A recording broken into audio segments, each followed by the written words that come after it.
This is where it all started. A simple message. Someone believed in my work enough to trust me with a custom build. In this video, I'll show you how I designed, built, and delivered my very first custom piece, from raw lumber to final finish. I picked the wood myself, walnut, clean line, soft curves. Nothing too fancy, just honest craftsmanship. Every step mattered. Every cut had meaning. This isn't just a table, it's the beginning of something much bigger. Welcome to Leonard Woodcraft. Before jumping into flattening the top, I had already prepared most of the raw parts, the legs, the stretchers, and the boards for the tabletop.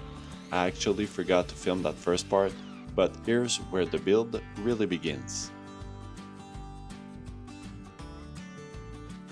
I used my router sled to flatten each board, slow, but it gets the job done.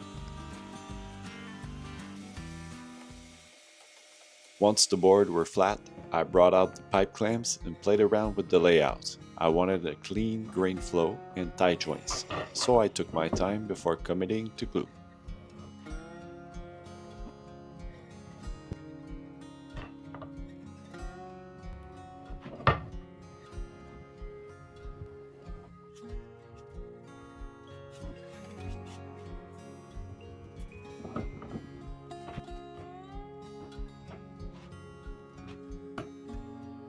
"24 hours later, I removed the clamps, but something didn't sit right.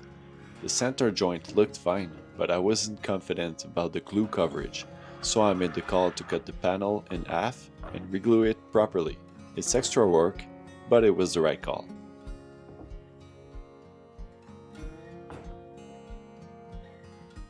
I wanted to cut some angles at the bottom of each leg. To do so, I used a simple jig that I made for my table saw. It's just made with 2 adjustable clamps and some stop block glued with CA glue. It's basic, but it works well and keeps every cut the same. I used a 1/8 inch rod over bit on the router table to soften the edge of the legs and the stretchers. The small radius gives the piece a more refined, professional look. I left the edges that meet the tabletop square. I felt it created a cleaner transition and more of an intentional design. I sanded all the legs and the stretcher before assembly. It's just easier to do it that way than once everything's together. I had a few small defects in the legs, and I wanted to take care of that properly. To do so, I'm gonna mix some epoxy. So I started by taping around the areas to keep the epoxy where it needs to be. It's just easier to sand afterward. Then I used a pointed tool to clean up the inside of the nut and the holes. That helps the epoxy stick better. After that, I measured out both parts of the 2-part epoxy, added a bit of black pigment, and mixed it for a full 5 minutes to make sure it was ready.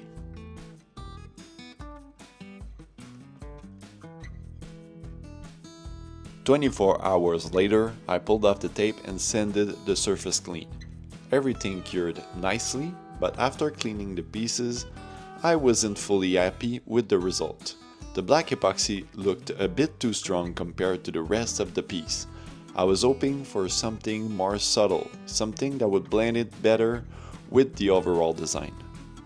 I wasn't satisfied, so I went back to the table saw and made new legs. Same process as before, cut to size, shape the angle, round over the edges on the router table, and sand everything clean. I used dowel to put the base together, but I didn't end up with any good footage of the drilling with the dowel jig. My bad. So we're jumping straight to the glue up. I assembled the base, making sure everything was squared and clamped properly. While the glue dried, I moved on to sanding the tabletop. While the base was drying, I worked on cleaning up the tabletop.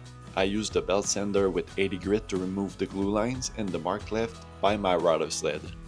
I took light passes and kept the sander moving to keep the surface even. To cut the tabletop to final size, I used a carpenter square and clamps as a guide. My crosscut sled is too small for this cut, but you find ways to make it work, adapt, and keep moving.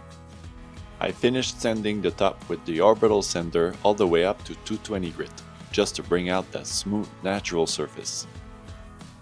Quick round over on the tabletop edges. I did one last sanding pass on the base by hand, just to smooth everything out before the finish. I'm using Odie's oil for the finish, natural, durable, and easy to work with. This is always the best part.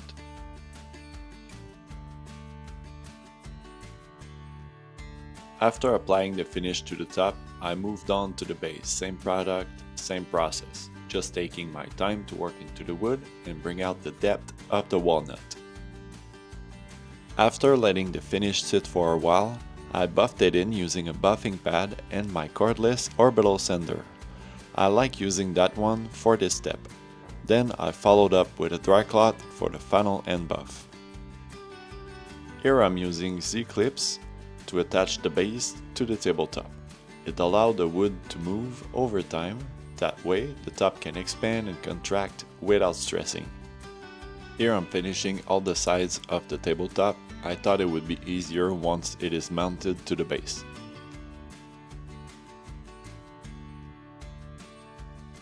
Before every delivery, I like to add something personal. A small thank you for the trust and for choosing something made by hand. Qu'est-ce que tu fais? Je veux pas être dans tes vidéos. Ok, tu seras pas dedans. This was my first custom build, and hopefully just the beginning of many more. Thanks for watching and being part of this journey. If you enjoyed the process, feel free to like, subscribe, and follow along. There's so much more to come.